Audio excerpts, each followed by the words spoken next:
Então, galerinha, estamos aqui de novo. A gente vai fazer agora uma revisão, uma pequena revisão dos assuntos que vão ser cobrados na prova de geografia de vocês. A gente está falando aqui, ó, aqui o meu mouse, caderno 2, livro de geografia, caderno 2. E o assunto que a gente vai começar agora a falar são as formas superficiais da Terra, tá? As formas superficiais da Terra. Nós já fizemos um vídeo anterior, então, falando sobre isso. Então, na descrição desse vídeo eu vou colocar o link dos assuntos de um outro vídeo anterior falando sobre isso e a gente vai tentar rever essa situação a partir de agora. Desculpa aí. Bom, vocês estão acompanhando o livro aqui, né? É a página. Meu Deus, cadê a página? Não aparece a página. Ó, céus. Tá aqui, 382, tá? A partir da página 382.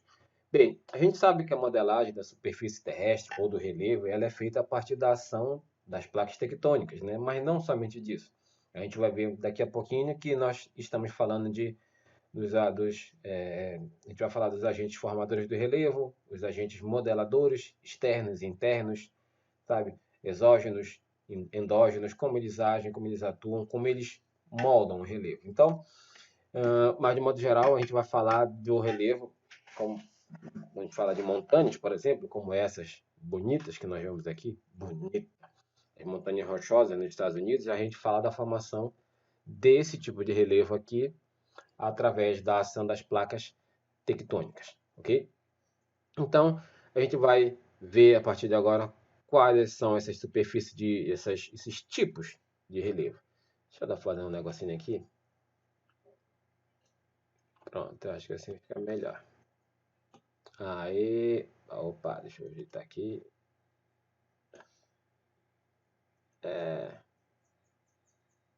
Enfim, não ficou bem como eu queria. Tá aqui.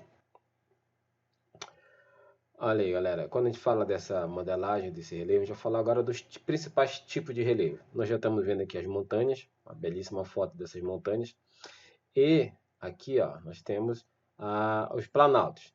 Essa forma de planalto aqui, essa forma de relevo, a gente conhece como planalto ou chapada, tá? São essas formas que, olha, elas vêm semelhante a uma montanha, parecido com uma montanha. Ela vem em elevação de terra, vem subindo e em determinado momento ela para. Ela não forma, por exemplo, como nas montanhas, ó, essas superfícies pontiagudas, irregulares. Não. Os planaltos, eles são normalmente planos ou relativamente planos aqui no seu topo. Por isso que o nome é planalto, né? Lembrando que planalto é a junção de duas palavras, plano e alto. Então, vem alto, alto, alto, chega aqui no topo, plano. Por isso, planalto. Nós temos as planícies. As planícies são aquelas áreas de terra que são bem relativamente planas, tipo é onde nós vivemos. Aqui em Cametá nós temos uma planície, porque a gente não tem nem áreas muito elevadas, nem áreas muito baixas, né? Então, planícies são essas áreas onde a superfície terrestre é relativamente plana. E, carinha, alguém tá me ligando. Foi mal, hein, galera? Deixa eu botar isso aqui no silencioso. Pessoal de São Paulo, será que eles não perceberam que eu não vou pagar? Caloteiro? E temos as depressões. As depressões, no caso, são essas áreas onde você tem uma superfície bem abaixo, tá? Ou do nível do mar, ou abaixo do que está ao seu entorno, tá? É por isso que nós temos dois tipos de depressões, a relativa e a absoluta. A depressão relativa é aquela onde você tem uma superfície que ela é mais baixa que a área que está ao redor dela. Ou seja, é como se ela tivesse ao seu redor uma superfície assim bem maior, bem mais alta, enquanto que ali embaixo, na parte mais central, é bem baixo. Enquanto que a superfície absoluta é aquela superfície, a depressão absoluta, desculpe, é aquela superfície que está bem abaixo do nível do mar. Nessa imagem aqui, ó, a gente tem um exemplo do que seria uma superfície, uma depressão absoluta. Percebe que aqui a gente tem um rio que está desaguando aqui no. Isso aqui parece ser um lago, não dá para ver direito. Mas boa parte dessa área aqui, ó, em algumas partes, tem corpos d'água, por exemplo, porque nós temos água que é invadida desse lago, desse mar, não sei, que invade a superfície aqui, porque aqui é uma área que está abaixo do nível do mar. Enquanto que nessa imagem que nós temos aqui, ó, a depressão sertaneja, isso daqui é uma depressão se comparada com isso daqui, ó, com essas colinas, esses morros que estão aqui, ó, ao redor. Então, em relação a essa área aqui mais alta, essa parte aqui, ó, no primeiro plano, é uma depressão relativa. Relativa por quê? Ela é depressão relativa se comparado com essa área que está aqui. Beleza? Então, essas são a depressão absoluta, aquela que está abaixo do nível do mar, e a depressão relativa, aquela que está abaixo do que está ao seu entorno, do que está ao seu redor. Aqui vem uma atividade que nós não vamos falar sobre ela agora, mas é bom vocês fazerem, né? Caderno 2, até como uma espécie de preparação para a prova. E nós vamos falar agora sobre os agentes modeladores do relevo. O que são eles? São os agentes que vão dar forma, são eles que vão, como o próprio nome já sugere, modelar, tá, as formas de relevo que nós temos aqui no nosso planeta. Eles são divididos basicamente em dois: os agentes internos, ou seja, aqueles que atuam de dentro para fora, e os agentes externos, aqueles que, obviamente, atuam no lado externo, no lado de fora dessas superfícies, modelando e dando forma a elas. Então vamos começar com os agentes internos, que segundo o nosso livro, volta, está sensível o mouse hoje, são os fenômenos que atuam no interior da superfície terrestre. E agora vamos ver quais são eles. Vulcanismo. Beleza, o vulcanismo já dá uma ideia de ser um vulcão, obviamente. Então, o vulcão ele é um tipo de agente interno, porque a explosão vulcânica ela sempre vai vir, ou na maioria dos casos, pelo menos, do interior da Terra. E é quando ocorre a explosão, quando ocorre a erupção, é sempre assim, explodindo de dentro para fora. Por isso, obviamente, agente interno, tá? Então, quando tem uma erupção vulcânica, a gente está falando de uma situação tipo como essa aqui, ó. Nós temos aqui nessa foto, isso aqui é o vulcão Karinsky, na Rússia, que está em erupção. E os vulcões eles são compostos por essas partes aqui: cone, chaminé, cratera, câmara magmática. E bem aqui embaixo nós temos uma imagem que mostra como é que está dividido isso aqui, ó. E os materiais que são expelidos são esses aqui: material piroclástico, lava, gases. No caso aqui, ó, piroclástico são essas bolas de rocha incandescente que são expelidas através de explosões vulcânicas.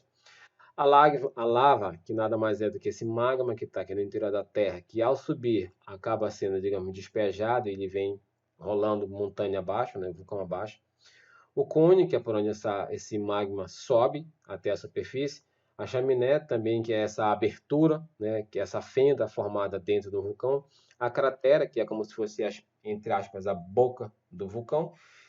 E aqui embaixo a gente tem uma espécie de chaminé secundária, que seria uma segunda saída de lava, de magma, de vapor d'água, de vapor na verdade, e de gases, menor do que essa principal aqui. Essa câmara magmática é onde o magma fica acumulado ali dentro da superfície terrestre para que no momento da explosão ele possa ser jogado para fora. Esses vulcões eles são muito as explosões deles causam, via de regra, muitos prejuízos, sabe, mortes inclusive. Existem relatos de cidades que foram praticamente destruídas por conta das explosões de vulcões, né, por conta dessas erupções. Até recentemente, tem mais ou menos uns 10 anos mais ou menos, teve um vulcão que entrou em erupção na Europa, na Islândia, se eu não estou enganado, e causou muitos problemas na Europa, não tanto pela erupção dele em si, mas pelo resultado dessa erupção, que ficou uma nuvem de fumaça preta nos céus europeus, fazendo com que a aviação fosse praticamente impraticável. Resultado: aviões comerciais, aviões levando medicamentos, levando uma série de questões e de pessoas e, cara, a aviação de modo geral foi praticamente cancelada por semanas porque não tinha como voar no céu do jeito que ele estava. Então, os vulcões eles são uma força da natureza muito grande que geralmente quando entram em erupção eles causam problemas valendo de com força. Quando a gente fala aqui de círculo de fogo do Pacífico, é o seguinte: temos aqui Oceano Pacífico, bem aqui onde meu mouse está circulando. Essa área todinha aqui, ó, que não forma exatamente um círculo, né? Mas enfim, está aqui circundando essa área toda que está marcada aqui, é onde tem a maior ocorrência de vulcões no mundo. Ou seja, em nenhum lugar do mundo tem tantos vulcões como tem nessa área aqui. Tá? Não só vulcões, a atividade sísmica aqui é muito alta também. Nós temos terremotos, nós temos tsunamis, né? Temos maremotos, temos uma série de eventos que a natureza proporciona, no caso, para quem vive nessa região, né? Que são muito fortes, que causam prejuízos absurdos. E isso se dá, mais uma vez, principalmente pela ação desses agentes internos, ou seja, pela movimentação das placas tectônicas, que no caso nós vamos chamar de tectonismo, que é um outro agente interno, né? Que é uma outra maneira, digamos, de modelar o relevo terrestre. Você já sabe que são placas tectônicas, então não vale a pena ficar explicando novamente. Porém, em um dos vídeos que eu vou colocar na descrição, vai estar explicando isso daí. Beleza? Bem, mesmo assim, de modo geral, a gente pode dizer que placas tectônicas são, entre aspas, o assoalho da Terra. São aquelas superfícies rochosas que ficam entre a lava e essa superfície de terra que a gente está pisando aqui. Elas se movem, né? Elas deslizam sobre o magma e, ao se moverem, elas vão causar elas vão trazer consequências para nós que estamos aqui na superfície e até para o mundo, de modo geral, né? Então perceba aqui, ó, bem aqui, ó, estamos falando da placa, desse movimento de placa que fica aqui, ó, nessa região da América do Sul, e nós temos duas placas se colidindo. Essas duas placas estão se chocando uma com a outra. Nós temos aqui, no caso, a placa de Nazca, que é essa que fica aqui, e a placa da América do Sul, ou placa sul-americana, que fica bem em cima, ou embaixo, nesse caso, da América do Sul. Percebe que quando essas placas elas se chocam, elas se pressionam tanto que acaba que a placa de Nazca ela mergulha para dentro do magma, enquanto que a placa sul-americana acaba sendo elevada. Isso gera uma consequência aqui no mundo externo, que no caso é a formação de montanhas. É daí que vem a famosa Cordilheira dos Andes, ou seja, a formação da Cordilheira dos Andes ela é resultado dessa ação das placas tectônicas. À medida que uma afunda, a outra é como se elas fossem assim. Elas estão se pressionando tanto que acaba que essa aqui mergulha e essa aqui vai subir. À medida que essa placa sobe, automaticamente ela, entre aspas, empurra a Terra que está aqui na superfície e ao longo de milhões e milhões e milhões de anos, nós temos a formação dessa cordilheira montanhosa, tá? Isso aqui nós chamamos de convergência oceano-continente, porque é uma placa oceânica com uma placa continental. Descendo mais um pouquinho, nós temos uma convergência continente-continente. Olha aqui, ó, a placa da Índia e a placa da Eurásia. Bem aqui, ó, na localização no mundo, essas placas também estão se chocando, só que a diferença dessa aqui de cima para essa aqui de baixo é que, ó, uma placa está abaixo, está sobre o oceano e a outra no continente. Aqui, as duas estão no continente. Mas o resultado final acaba sendo o mesmo. Por quê? Da mesma forma, elas estão se chocando, uma mergulha, nesse caso, a placa da Índia ela acaba mergulhando em direção ao magma e a placa da Eurásia acaba subindo. Resultado, a gente tem mais uma formação de cadeia montanhosa, neste caso, a do Planalto do Tibete. Tá bom? E aí nós vemos a Cordilheira do Himalaia e, obviamente, também o Monte Everest, o pico mais alto, a parte mais alta do mundo. Né? Descendo mais um pouquinho, nós temos aqui uma convergência oceano-oceano. Tá? Fica bem aqui. Nós temos a placa das Filipinas e a placa do Pacífico. Galera, o resultado aqui é quase igual, só que um pouquinho diferente. Essas placas elas estão se chocando. Mais uma vez, você vai ter uma mergulhando para o magma, no caso a placa do Pacífico, e a outra placa sendo empurrada, entre aspas, para cima.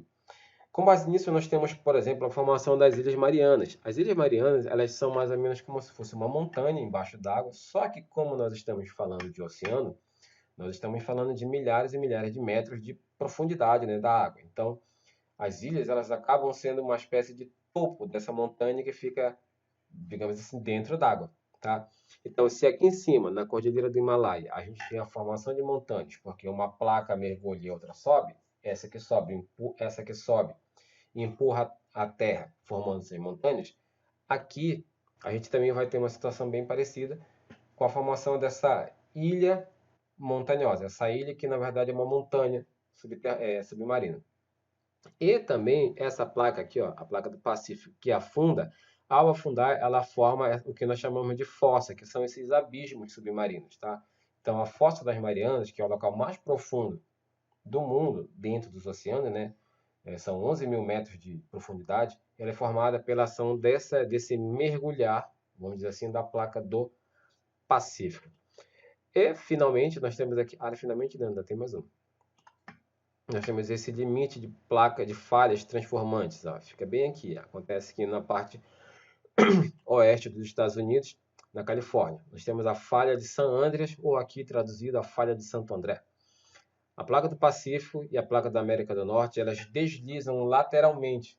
Lateralmente elas deslizam, tá? Enquanto uma, entre aspas, está subindo, a outra está descendo, elas deslizam lateralmente, ok? E tem a formação dessa falha aqui, tá? É como se fosse uma espécie de vala que estivesse se abrindo, tá? E que vem aumentando ao longo dos anos, tá? Vem aumentando. Há quem diga até que daqui a alguns anos, não se sabe exatamente quando, pode ser que essa parte da América do Norte seja separada, tá? Desculpa, estou com sono. Seja quebrada, tá? E nós tenhamos aí a formação de outro território. E agora sim, finalmente, nós temos os limites divergentes, que são a placa da América do Norte e a placa da Eurásia, bem aqui, ó, tá? Fica ali no Oceano Atlântico, ok? Essas duas placas, ó, vocês podem ver que elas estão se separando, tá? À medida que elas se separam, elas formam uma espécie de renovação do leito do solo oceânico, porque é mais ou menos assim. Imagina aqui, ó, aqui no meu braço direito eu tenho a placa da Eurásia, no meu braço esquerdo eu tenho a placa da América do Norte. Se elas simplesmente se afastassem assim, ia se formar um grande abismo, né? Que iria se alargando cada vez mais à medida que essas placas se afastassem. Aqui embaixo, ó, nós temos a formação de magma. Lembra que eu falei que o magma ele fica assim, desculpa. Aqui embaixo dessas placas nós temos o magma e essas placas, elas ficam deslizando sobre esse magma. Bem, à medida que essas placas se afastam, é claro que o magma ele vai subindo. Só que nós estamos falando de uma área oceânica, de água. A água, além de no estado líquido, muito fria. Esse magma ele é muito quente. Porém, à medida que esse magma, essas placas vão se afastando, é como se elas fizessem assim, elas se afastam, à medida que tem essa abertura, o magma ele escapa por essa fenda, ele chega até aqui a superfície do leito oceânico, porém, como a água está lá no estado líquido e muito fria, esse magma ele acaba se resfriando, ele acaba endurecendo e formando solo novamente. Então é como se aqui, ó, afastou, o magma subiu e aí endureceu de novo, porque ele foi resfriado pela água fria do fundo dos oceanos. Aí depois a placa se afastou de novo e o magma subiu e pronto, fechou mais uma vez. E assim vai. É como se fizesse assim, ó. Todo o tempo o leito dos oceanos vão sendo renovados, tá? Ou seja, esse magma que ele sobe por aqui, ó, ele vai ser resfriado e endurecer, formando um novo solo. É como se o solo tivesse, como eu disse, se renovando, tá? E isso acontece pela ação dessas placas tectônicas, beleza? Vamos ver o que mais a gente tem por aqui. Os terremotos. Só ver um negocinho rapidão aqui. Ok, voltando. Desculpa a nossa falha, que eu estava vendo uns bagulho aqui em casa e agora já vamos voltar para ver essa parte final, quando falamos dos terremotos, tá? Terremotos são esses tremores de terra que a gente vê em alguns países, né? Felizmente no Brasil nós não temos, pelo menos nós não temos assim tão fortes a ponto de causar prejuízos, como a gente vê no Chile e em outras áreas do planeta. Mas, acorda, esses terremotos eles são bem costumeiros em certas áreas, como aquela que eu mostrei do Círculo de Fogo do Pacífico, ok? Os terremotos acontecem por conta desse movimento, dessas placas tectônicas. Ó. Essas placas elas se movem e, ao se mover, elas acabam formando um processo de ondas que vão crescendo em extensão e magnitude, até que elas, ao chegarem aqui na superfície, elas causam esse tremor. Aqui nós temos um sismógrafo, que é um aparelho utilizado para fazer a medição dessas ondas sísmicas. ele consegue prever, por exemplo, com uma certa antecedência, quando um terremoto vai acontecer, né, ou quando ele vai acontecer, não é muito tempo, são alguns minutos, mas é o suficiente para que as pessoas possam minimamente se proteger. Locais que têm que são, entre aspas, acostumados a ter terremoto, como por exemplo o Japão, né, eles têm planos de contingência, eles fazem treinamentos para que quando acontecer um terremoto, a população saiba como se comportar, saiba para onde ir, como se proteger.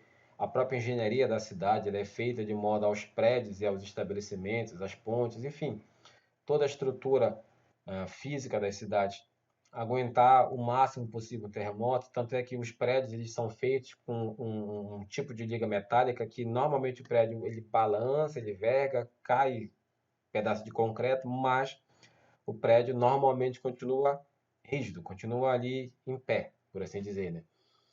Bom, mas como eu disse, esses locais são preparados para isso. Se por acaso acontecesse um terremoto grande aqui no Brasil, a gente estava muito ferrado, porque nossas cidades, de modo geral, não são nem um pouco preparadas para esse tipo de coisa. Galera, desculpa. Inclusive os tsunamis, eles acontecem por conta desses terremotos, tá? Se a gente for ver aqui, deixa eu ver se eu consigo achar aqui para você rapidão aqui. E o Toba, quanto carrega. Os tsunamis eles são resultados de terremotos, por assim dizer também, só que acontecem no fundo da terra e embaixo da superfície do mar, dos oceanos, tá?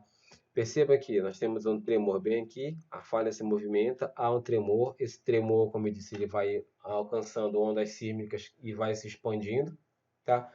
Ele vai, claro, chacoalhar, entre aspas, a água dos oceanos. Vai acontecer esse movimento da água ser recolhida, é como se a água fosse sugada e tudo que vem um dia volta, né? Menos os 10 reais que eu perdi na quinta série.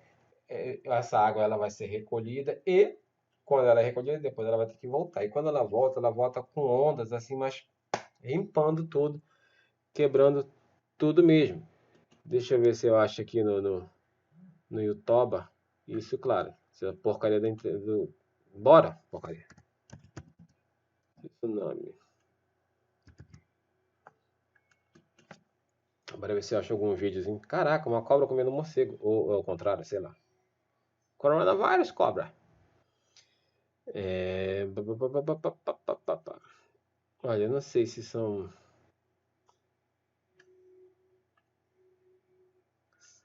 Porque eles são muito longos, cara. Vou pegar esse vídeo aqui. Enquanto ele dá uma carregadinha. Esses tsunamis eles acontecem naquela área lá do Círculo de Fogo do Pacífico. Pega principalmente ali os países asiáticos, cara. As imagens elas são muito fortes mesmo, porque não, vou botar bem aqui. Não sei se vai dar para vocês observarem direito. Olha a onda se formando, ó. O barquinho vai levando o farelo. A onda vem batendo cada vez mais forte, ó, aqui na margem, aqui na orla. E assim, começa pequeno, começa entre aspas pequeno, começa fraco. Só que depois, olha, a orla já foi engolida, barcos, prédios não, pessoas já estão aqui, ó. E isso assim dura um certo tempo, pode durar horas essa sucessão de ondas. E elas causam muitos estragos porque elas vão quebrando as superfícies, os carros vão arrastando, vão batendo em outras coisas, vão batendo. Percebam as pessoas aqui, ó, andando, correndo, e a onda ó, invadindo a cidade. E ela vem assim de forma descontrolada, ela vem levando tudo que está na frente. Sobretudo porque, como eu disse, ela vem não é somente água, é uma água com escombros, com lama, com uma série sabe, de bagulhos trazidos que vão varrendo tudo. Então, isso dá uma pequenina mostra para vocês do que é um tsunami. Bora voltar para cá. Deixa eu ver. Então, isso aqui é um tsunami, tá? É uma onda gigantesca, devastadora que, sabe, olha aqui, resultado de um tsunami no Japão em 2011, tá? Os terremotos, eles são medidos através dessa escala, que nós chamamos de escala Richter, vai de 1 até 9, sendo que, mano, passou de 7 é prejuízo, tá? Passou de 7 já é um prejuízo muito grande. Eu falo assim de cidades. O Haiti, que é um país pobre, o país mais pobre das Américas, ele foi destruído por conta de um terremoto. Tudo bem que eles já eram muito pobres, eles já não tinham muita coisa, mas o terremoto veio e praticamente levou o pouco que ele tinha. E falar dos agentes externos é falar dos agentes que modelam o relevo de fora para dentro, tá? Então, quando eu digo assim, de fora para dentro, eu estou falando da seguinte situação: são aqueles agentes que vão, em vez de eu ficar falando, eu vou até mostrar para vocês aqui, ó. Tá vendo essa formação aqui, ó, da esquerda, essa curvatura enferradura no Rio Colorado, nos Estados Unidos?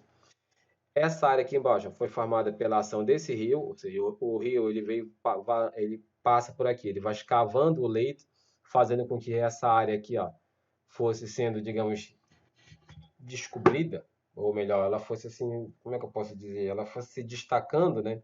Porque o entorno dela, a parte ao redor dela, está sendo escavada pelo rio.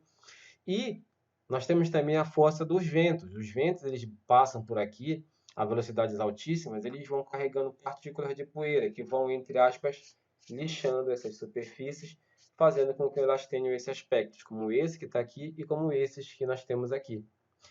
Esses aspectos rochosos que nós temos nada mais são do que a ação dos ventos, entre aspas, modelando esse relevo através dessa, como eu posso dizer, dessa ação não sei se é lixação, lixamento eu acho, né?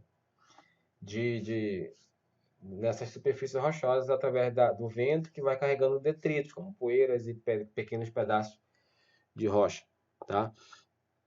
Aqui nós temos a formação de um vale e de um cânion. Percebe que tanto a formação do vale quanto do cânion nada mais são do que a ação desses corpos d'água que vão escavando, vão como se fosse formando valas que vão ficando cada vez mais profundas por conta da passagem da água desses rios, também acrescentando a isso a ação dos ventos, tá? Aqui, ó, os mares e oceanos, eles atuam formando também, modificando o relevo, porque, ó, essa água ela está batendo aqui nesse paredão de rocha há milhões de anos. E tem aquele ditado, né? Água mole em pedra dura, tanto bate até que fura. Nesse caso, a água mole batendo tantas vezes nessa rocha dura vai causando, além desses furos que a gente vê aqui, vai causando também o desgaste dessas rochas que, com o passar dos anos, vão caindo, vão quebrando de acordo com esse bater de maré. As cavernas subterrâneas são formadas, em alguns casos aqui embaixo, por conta da ação da água que também está batendo lá embaixo e fazendo com que sejam escavados esses buracos que dão origem a cavernas submarinas. Olha, isso aqui é claramente, isso aqui foi o vento que esculpiu. O vento ele passa por aqui e vai lixando, vai chegar uma hora, fatalmente, que essa rocha vai cair porque não vai ter mais como sustentar o peso dela. Porém, ela chegou a esse resultado pela ação dos ventos que vão modelando através desse, vamos dizer, desse ato de esculpir a rocha com esses detritos, com esses sedimentos que são levados pelo vento.